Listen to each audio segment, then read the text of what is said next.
Découvrez comment le prophète Moussa alayhi salam est mort, pourquoi Dieu le fait revivre chaque nuit dans sa tombe, et pourquoi l'ange de la mort l'a-t-il frappé. Vous allez sûrement pleurer, regarder la vidéo complète et partager.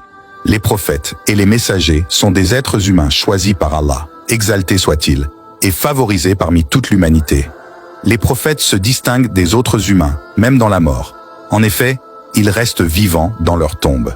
Anas ibn Malik, qu'Allah soit satisfait de lui, rapporte que le prophète, paix et bénédiction d'Allah soient sur lui, a dit « Les prophètes sont vivants dans leur tombe, et ils prient. » Lorsque l'ange de la mort, paix soit sur lui, fut envoyé pour prendre l'âme de Moïse, paix soit sur lui, il rencontra le prophète Moïse, paix soit sur lui, et lui dit « Allah m'a envoyé pour prendre l'âme d'un serviteur qui ne veut pas mourir. » Allah répondit à l'ange de la mort « Retourne et dis-lui de poser sa main sur le dos d'un taureau.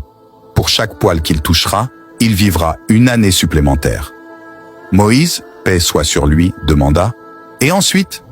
Allah répondit « Ensuite, c'est la mort. » Moïse, paix soit sur lui, accepta et pria Allah de le rapprocher de la terre sainte. Il jeta un caillou et demanda à Allah de le rapprocher de cet endroit.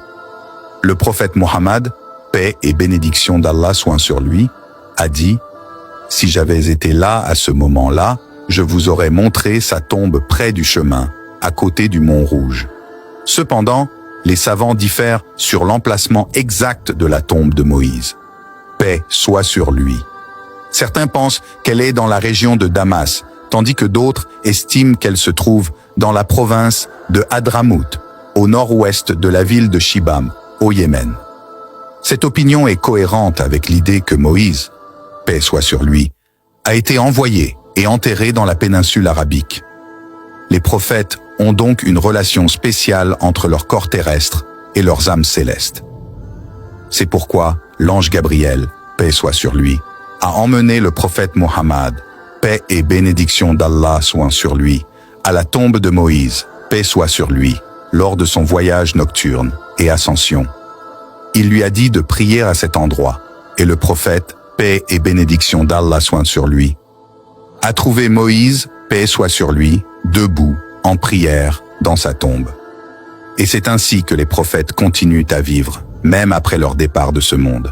Quand Moïse se lève pour prier, Jésus, fils de Marie, se lève pour prier. Et quand Abraham se lève pour prier, il ressemble le plus à votre compagnon, c'est-à-dire eux-mêmes.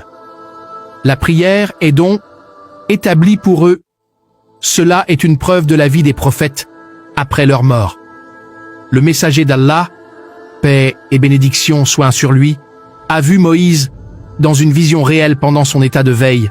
Moïse était vivant dans sa tombe, priant la même prière qu'il priait de son vivant. Cela est possible, pas impossible, car il se distingue des autres morts, sauf les martyrs. Allah les ressuscite à nouveau avec une vie spéciale dans laquelle ils jouissent de la félicité et de la noblesse que personne d'autre ne connaît.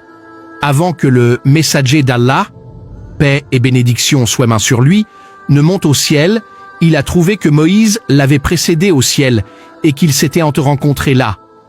Moïse faisait partie des prophètes avec lesquels le messager d'Allah, paix et bénédiction soient chez moi sur lui, a prié à la mosquée Al-Aqsa. Tout cela est par la volonté d'Allah le Tout-Puissant. Ibn al-Qayyim, qu'Allah lui fasse miséricorde, a déclaré que les âmes des prophètes sont établies dans le ciel après la séparation de leur corps. L'esprit du messager d'Allah, paix et bénédiction soit sur lui, est monté là-bas pendant sa vie, puis est revenu lors de l'Isra et du Mirage. Après sa mort, son esprit s'est installé dans la plus haute compagnie avec les âmes des prophètes. Paix et bénédiction soient sur eux. Malgré cela, il a une supervision sur son corps, une lumière et une connexion avec lui. Lorsqu'un musulman lui adresse le salut, Allah lui rend son esprit jusqu'à ce qu'il réponde au salut.